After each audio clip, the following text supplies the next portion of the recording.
hormati dari Inspektorat Kabupaten Buol. Jabatan saya sekarang auditor ahli muda dan akan mengikuti alih jenjang ke jabatan fungsional pengawas penyelenggaraan urusan pemerintahan daerah. Sebagaimana tugas yang telah ditentukan, ada 3 tugas untuk memperagakan. Yang pertama yaitu peragaan tentang rencana kerja pengawasan tahunan berdasarkan isu strategis. Itu akan saya sampaikan kepada rekan-rekan kerja saya di kantor di Inspektorat Kabupaten Buol, khususnya pada tingkatan jenjang pertama. Yang kedua yaitu menjelaskan kepada auditi di lapangan tentang analisis kebijakan terkait pelaksanaan urusan pemerintahan daerah. Urusan pemerintahan daerah di sini yang saya pilih yaitu khususnya tentang pelayanan publik di Dinas Penanaman Modal Pelayanan Terpadu 1 Pintu. Kemudian untuk yang tugas yang ketiga yaitu menjelaskan hasil penelaahan data atas informasi awal dalam rangka pemeriksaan khusus atas dugaan tindak pidana korupsi oleh ASN. Ini juga saya ambil contoh di Dinas Penanaman Modal Pelayanan Terpadu 1 Pintu Kabupaten Buol.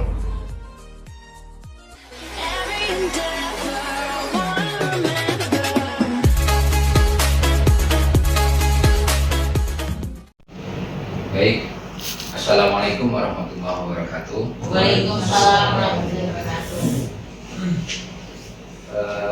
Izinkan saya menyampaikan program atau kegiatan perencanaan kerja pengawasan berdasarkan isu strategis.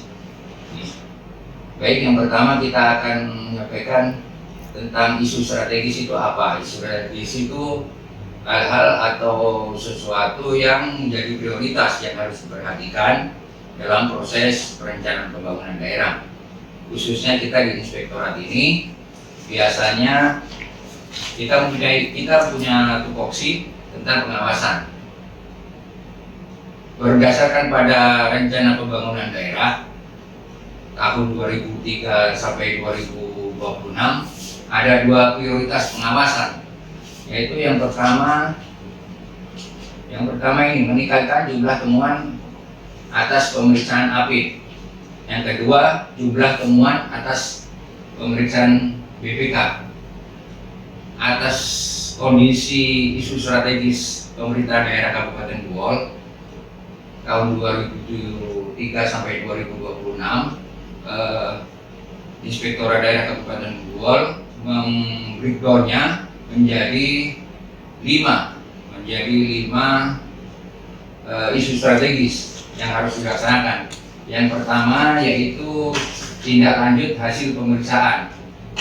Ini hasil pemeriksaan BPK, inspektor maupun APID. Kemudian opini BPK. Yang ketiga level kapabilitas APID. Yang keempat maturitas SPP. Dan yang kelima evaluasi reformasi birokrasi.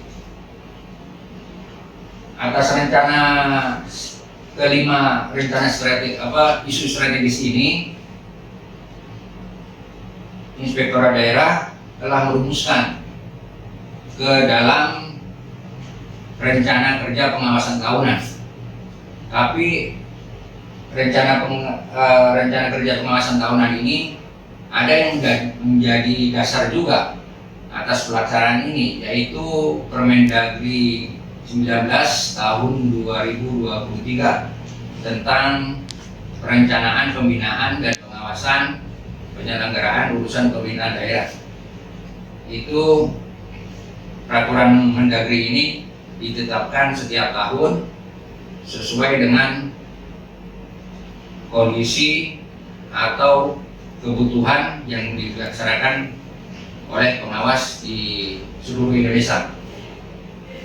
Baik, selanjutnya kita di rencana kerja pengawasan tahunan 2024 ini berdasarkan isu strategis ada beberapa review yang harus kita laksanakan. Review ini seperti review laporan penyelenggaraan pemerintahan daerah ini berkaitan dengan isu strategisnya di level kapabilitas APIP. Kita ambil sebetulnya antara level kapabilitas dengan maturitas SPP saling keterkaitan. Cuman saya ambil yang paling dominan di sini. Yang paling dominan yaitu level kapabilitas APIP. Kemudian review laporan keuangan pemerintahan daerah. Ini digunakan untuk dalam rangka pemeriksaan BPK atas LKPD setiap tahunnya. Kemudian ini review SHS, standar harga satuan. Ini kalau dikaitkan dengan isu strategisnya yaitu opini BPK. Karena kalau kita tidak laksanakan review SHS ini, standar harga yang ditetapkan, apakah kita yakini sesuai dengan misalkan sekarang yaitu Peraturan Presiden Nomor 54 Tahun 2023. Selanjutnya yaitu review tata kelola perizinan. Ini level kapabilitas APIP, tata kelola manajemen SN juga. Lanjut, review tata kelola pajak. Ketiga review tadi itu berkaitan dengan kenapa level kapabilitas APIP, karena berkaitan juga dengan pencapaian MCP di setiap tahunnya. Kemudian review bantuan keuangan pemerintah daerah ini lebih dominan saya masukkan ke opini BPK keterkaitannya, karena fungsi kita sebagai APIP tidak lagi sebagai watchdog tapi sebagai consulting dan insuran. Insuran itu penjaminan mutu, penjaminan kualitas, kemudian insuran consultingnya yaitu konsultasi, asistensi maupun pendampingan. Lanjut, review TKDN ini juga sama review semuanya ini, termasuk review IRMAP ini. Review IRMAP ini berkaitan dengan opini BPK karena menjadi prioritas penganggaran sesuai dengan kebijakan pemerintah pusat, khususnya dari Kementerian Keuangan. Fokus atas pemulihan ekonomi masyarakat pasca pandemi COVID. Semuanya ini rata-rata di level kapabilitas APIP dan opini BPK. Kemudian intinya kita semua yang kita laksanakan APIP ini lebih karena kita sekarang ini pada level 3, SPIP itu pada level 3, kapabilitas APIP juga level 3. Jadi kita lebih banyak ke reviewnya daripada audit ketaatan. Audit ketaatan pun itu auditnya pun dalam bentuk audit kinerja. Audit kinerja diutamakan pada sektor-sektor pelayanan masyarakat. Kemudian selain review, monitoring juga kita laksanakan seperti ini, monitoring tindak lanjut, kemudian monitoring SPI. Ini monitoring tindak lanjut ini berkaitan dengan isu strategisnya tindak lanjut hasil pemeriksaan baik BPK maupun APIP. Kemudian monitoring SPI dan tindak lanjutnya ini berkaitan dengan evaluasi reformasi birokrasi. Kita ketahui bersama bahwa bobot dari hasil SPI ini adalah 10% pada evaluasi reformasi birokrasi. Ini bobot yang tertinggi dari semua indikator yang ditetapkan oleh Menpan. Kemudian audit yang kedua itu audit pemeriksaan khusus. Biasanya audit pemeriksaan khusus ini bersifat atas aduan atau permintaan dari kepala daerah. Mungkin demikian yang dapat saya sampaikan. Mohon maaf segala kurangan. Assalamualaikum warahmatullahi wabarakatuh. Waalaikumsalam.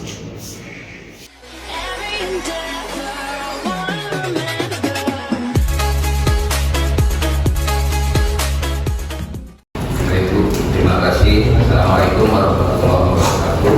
Waalaikumsalam. Alhamdulillahirabbil alamin. konten ini kita bisa kembali dalam rangka monitoring dan evaluasi atas pencapaian MGP tahun 2024. Kemudian sebelumnya kita mulai untuk mengotorikan review atas indikator MGP 2024. Izinkan saya mereview hal-hal atau kondisi dan saran perbaikan atas pencapaian MGP atau MGP-nya khusus untuk perizinan, baik itu yang tahun 2023 kemarin atau tahun-tahun sebelumnya. Atas kondisi ini ada beberapa catatan yang mungkin bisa kami sampaikan, Pak. Yang pertama yaitu tentang Peraturan Bupati Buol Nomor 8 Tahun 2023 tentang SOP perizinan berusaha dan non perizinan berusaha. Ini hasil evaluasi kami kemarin. Di Perumnya tidak ada terlampir loncat atau bahkan alir atas SOP yang disampaikan.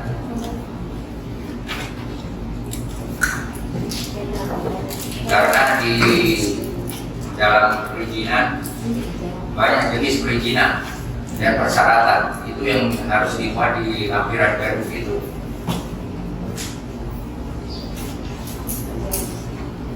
Setiap jenis perizinan mungkin lampirannya juga beda, iya, loncatnya juga beda, itu yang belum ada di Perum. Kemudian catatan yang kedua yaitu media pelayanan pengaduan. Media pengaduan itu masih bersifat online, yaitu yang ada di kantor ini, yang ada ruangannya di sudut, dan belum ada pengaduan atau online-nya atau call center-nya. Call center pengaduan tidak ada, nomor telepon atau media pengaduan online melalui aplikasi itu belum ada.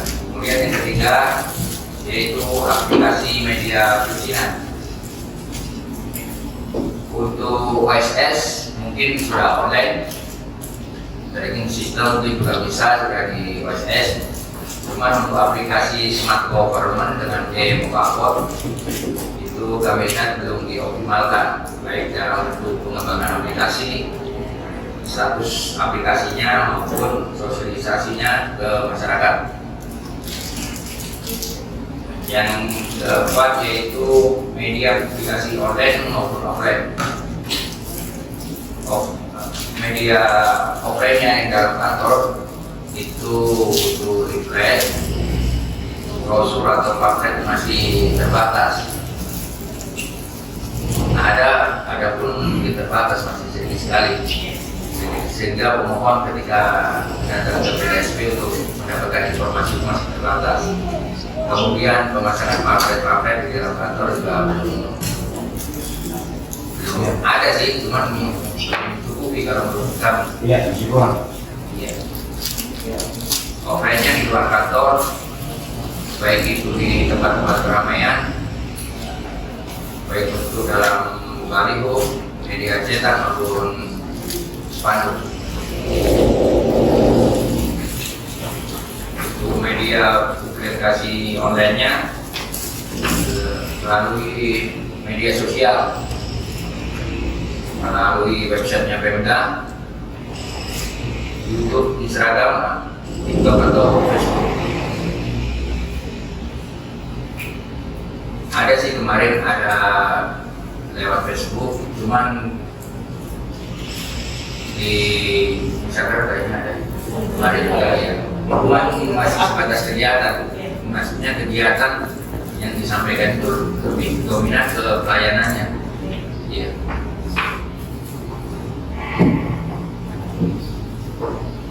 Yang kelima yaitu pelaporan hasil pengawasan perizinan.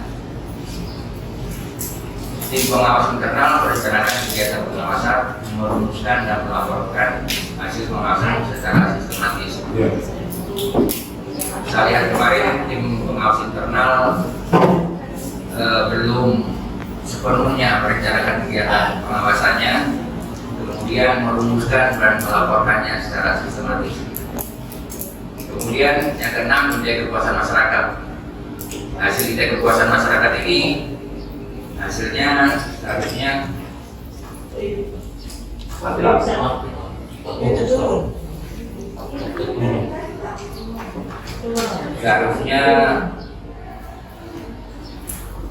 dibahas dan dirumuskan secara bersama, bukan hanya satu orangnya hasil kita itu. Jadi dibahas seperti ini, kemudian dirumuskan secara bersama-sama, kemudian dibuat laporannya, dibuat rencana aksinya, kemudian tindak lanjut dari rencana aksi itu. Tindak lanjut dari rencana aksi itu dibuat laporannya juga. Kemudian selanjutnya sarana prasarana pendukung lainnya yaitu khusus untuk pemohon, misalkan ruang tunggu pemohon seperti ruangan KAC. Kemudian yang terakhir yang 9 yaitu tim teknis, meningkatkan koordinasi dari tim teknis. Kemudian memfungsikan ruangan dari tim teknis, kan selama ini tim teknis belum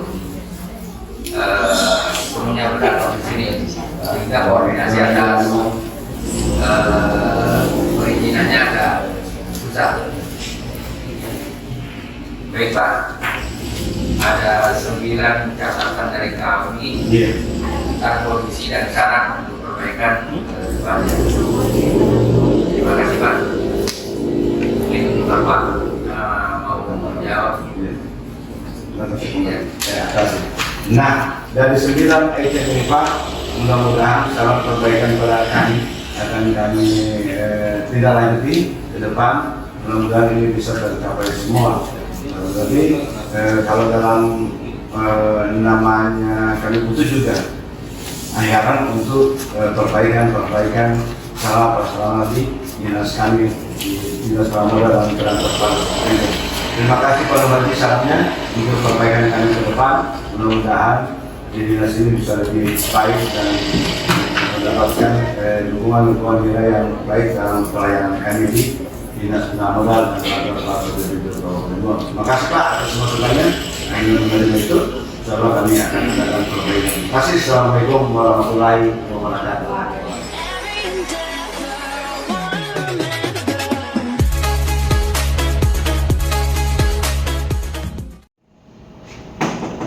Ya, mari. Waalaikumsalam, Mas. Bisa Bu? Ya, silakan. Ada bisa dikoordinasikan. Izin Bu, saya mau melaporkan tentang pemeriksaan awal atas dugaan tindak pidana korupsi. Oh, yang pemeriksaan SP yang pendahuluan kemarin ya? Ya, Oh, di silakan. Dinas Penanaman Modal dan pelayanan terpadu satu pintu. Oh iya. Iya. Setelah kita Kemungkinannya ada ya? Kemungkinannya ada. lihatkan ada, Oh, ada. Awalnya kita sudah analisa, kemudian kita mencari informasi awal. Ternyata betul ada indikasi yang bersangkutan ini terkait dengan tindak pidana korupsi. Oh iya, artinya laporan yang kemarin itu ada benarnya ya? Itu. Kemudian Bu, jenis tindak pidana korupsinya ini terkait dengan gratifikasi. Oh, gratifikasi ya? Lumayan itu sanksinya. Kita kebetulan saya admin gratifikasi atas dugaan itu. Kita sudah cek apakah yang bersangkutan sudah melaporkan belum adanya penerimaan. Ternyata nama yang bersangkutan ini belum melaporkan atas penerimaan gratifikasi tersebut. Ada beberapa hal yang memang kenapa itu menjadi peluang yang bersangkutan melakukan menerima gratifikasi. bisa jadi ya pengendalian internalnya juga lemah Ya. di OPD. Ya. Yang pertama Bu, mungkin dapat saya sampaikan, tidak semuanya sistem perizinan yang ada di penanaman modal itu online karena bersifat offline. Banyak masyarakat yang belum bisa memanfaatkan aplikasi ini, sehingga mereka minta ke yang bersangkutan, ke pegawai di Nah, itu celahnya. PTSP. Iya. Itu celahnya. Kemudian yang kedua, sosialisasi dari dinas terkait atas perizinan online ini di tempat strategis, misalnya di tempat di pasar, melalui media offline seperti baliho, itu belum ada. Kemudian tidak adanya pernyataan dari dinas bahwa di kantornya bahwa tidak melayani hanya yang bersangkutan, maksudnya tanpa perantara. Ada yang melayani dengan perantara. Itu yang menimbulkan ada celah-celah untuk ya. Yang selanjutnya tidak adanya fakta integritas. Fakta integritas pegawai tidak ada di sana. Terus komitmen dari pimpinan dalam bentuk surat edaran untuk penegasan atau sanksi yang diberikan jika pegawai diketahui menerima gratifikasi ada. Kemudian selanjutnya mungkin peran aktif dari dinas PTSP untuk sosialisasi atau jemput bola untuk ke masyarakat itu belum ada. Inovasinya belum ada. Jadi dari laporan Pak Nur Hadi sehubungan dengan pemeriksaan audit pendahuluan investigasi ini sudah memenuhi unsur untuk kita lanjutkan dalam pemeriksaan rinci investigasi supaya kita bisa tahu siapa-siapa pelakunya dengan jelas, bagaimana penyebabnya, dan bisa saja bukan cuma yang bersangkutan tadi atas laporan, bisa saja ada oknum-oknum yang lain atau penyebab-penyebab yang lain yang membuat sampai ini kejadian di Dinas Penanaman Modal. Jadi untuk itu saya saran sampaikan ini secara tertulis maksud hajinya, sampaikan ke Irbannya supaya Irban akan usulkan kembali lagi supaya akan kita lanjutkan dengan penugasan pelaksanaan lanjutan dari pemeriksaan investigasi. Oke? Jadi mungkin itu saja. Bisa saya terima kasih sudah dilaporkan. Cuma tadi saran saya pertama tertulis dan lapor ke Irbannya untuk bisa lanjut ke pemeriksaan rinci atas pemeriksaan investigasi. Oke? Baik, terima kasih atas saran dan penjelasannya. Mungkin begitu saja dapat saya sampaikan. Baik, misi dulu. Iya, silakan. Assalamualaikum, Bu. Iya.